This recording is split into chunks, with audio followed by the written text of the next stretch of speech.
Hello everyone, welcome to my channel, Orchids and Me. Thank you for watching and thank you for subscribing. Today, I want to share with you what I think is the best way to water potted orchid. But before that, gusto ko po kayong bigyan ng update sa mga alaga kong Phalaenopsis. Ito ang non-stop blooming kong white Phalaenopsis. Ito naman ang mga blooming size kong Phalaenopsis. Ready to bloom na sila anytime. At ito yung mga Deneflas kong Phalaenopsis seedling.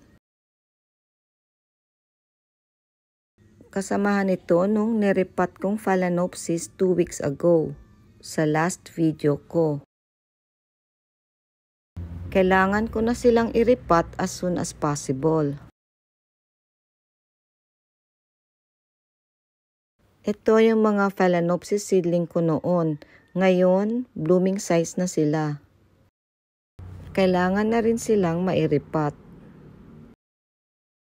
And this is my variegated Phalaenopsis. Ito naman ang native orchid ko. Ito yata ang Phalaenopsis Selleriana. Di pa siya nagfa-flower.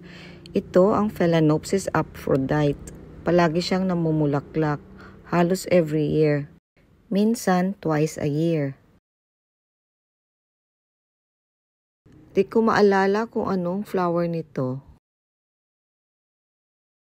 Ito naman ang first and oldest Phalaenopsis ko. Creamy white ang flower nito. Ito ang mini white Phalaenopsis ko. May flower siya ngayon. Ito yung newly potted Phalaenopsis orchid ko. After 2 weeks, meron na siyang new leaf at active root tip. So let's check. The media is dry. Mas okay kung ang tubig ay drinking water or rainwater. For me, this is the best way to water potted orchid. Ibabad natin siya for at least 30 minutes. Itong mga stones or pebbles ay nakakatulong para wag mag-float yung pot or yung potting media. After an hour, tanggalin natin at ilagay sa cat's plate or ibang pot. Hayaan natin yung excess water sa plate. Makakadagdag yan ng humidity. Ang pagsusoak ay nakakatulong para dibahayan ng langgam ang ating mga orchid pot. At maiiwasan ang crown rot or watermarks sa mga leaves ng orchids. Nag-green na yung roots.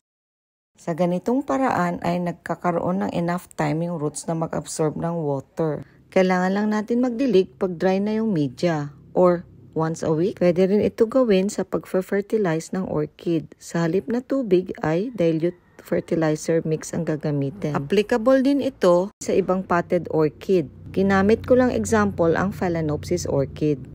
So yun lamang po. Thank you for watching. Like po kayo, comment at subscribe.